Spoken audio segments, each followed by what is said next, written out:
कहानी में दिनेश फिजी का नागरिक होता है और भारत में एक एयर ट्रैफिक कंट्रोलर के रूप में कई सालों से काम कर रहा होता है। उसके लिए आज का दिन भी आम दिनों जैसा होता है। अपनी डेस्क पर बैठा वो तेज़ी से कई एरोप्लेन्स को संभाल रहा होता है और कुछ देर में ज़्यादातर एरोप्लेन्स को अपनी कार्य सीमा से बाहर भेज चुका होता है। अब वो अपना काम कुछ आराम से कर रहा होता है। दोस्तों से हंसी मजाक और घर की बातों में ही आज का दिन गुजर रहा होता है। पर आज शायद वो अपने काम से कुछ ज़्यादा ही विमुख हो चुका होता है। Dinesh, flight 297, this is the northern MAG base, are you reading me? Hello, side में बैठे अजय ने कहा। क्या हुआ दिनेश? दिनेश ने कहा। फ्लाइट 297 को कुछ देर पहले सभी अपडेट दी थी और उसके बाद अब देखा तो वह रडार पर नहीं है। अजय ने कहा। ओह गॉड, दोबारा देखो, कोशिश करते रहो। लेकिन दिनेश की कोशिश विफल रही। फ्लाइट 297 से कोई जवाब नहीं आया।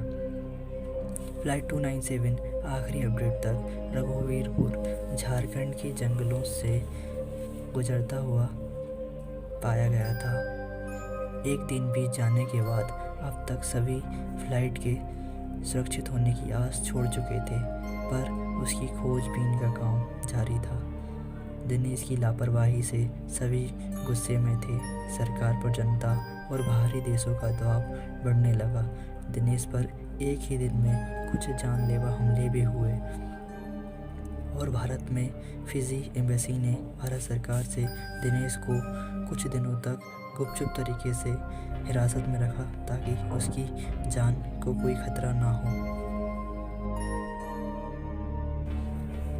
कुछ दिन पश्चात दिनेश एयरपोर्ट आया और उसने फिजी जा रही फ्लाइट के लिए एमयूजी एयरपोर्ट पर चेक इन किया, जहां उसको अपना एक परिचित फ्लाइट स्टीवर्ड तेजस मिला, जिसने उसको प्लेन तक पहुंचाया।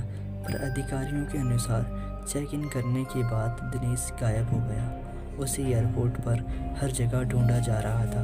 अधिकारियों को पहले से खबर थी कि दिनेश फिजी लोगों से छुप कर जा रहा है और उसको कोई नुकसान ना पहुंचे, इसलिए उस पर नज़र भी रख रहे थे। पर फिर भी ना जाने कैसे वो गायब हो गया। सभी को यही लग रहा था कि किसी उग्र संगठन के सदस्यों ने उसका अपहरण कर लिया है। लेकिन दिनेश तो फ्लाइट में बैठ चुका था। इधर दिनेश प्लेन में बैठ चुका था और उसका प्लेन उड़ भी चुका था। कुछ देर तक तो सब सामान्य था, पर थोड़ी देर बाद वहाँ का वातावरण दिनेश को अजीब लगा। सभी यात्री की नज़र दिनेश पर थी और दिनेश की सीट भी सबसे अलग थी। दिनेश ने बगल वाले यात्री से पूछा कि ये फ्लाइट कहाँ जा रही है, तो सभी यात्रियों ने एक साथ जवाब में बस यही कहा, फ्लाइट 297। दिनेश को इस जवाब की उम्मीद नहीं थी। वो शहर उठा और उसे पता चल गया कि उसकी गलती की सज़ा देने खुद उसकी गलती के शिकार हुए मुर्दे आए हैं। दिनेश ने कहा, पर मुझे तो यहाँ सीट तक मेरा परिचित तेजस लाया था। तेजस विकृत झुलसे हुए चेहरे के साथ बोला, तुम मेरी ही सीट पर बैठे थे मेरे दोस्त। मैं फ्लाइट 297 का क्रू मेंबर था। प्लेन में फिर से मुर्दों का सम्मिलित स्वर गूंजा, फ्लाइट 297, और दिनेश चिल्लाया।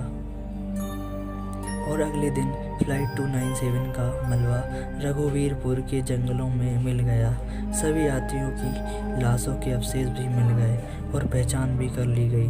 पर एक आश्चर्य ने तब अपनी हदें तोड़ दी जब मलबे में उस विमान में सफ़र कर रहे यात्रियों से एक लाश ज़्यादा मिली और उस लाश की पहचान दिनेश के रूप में हुई। और एंड।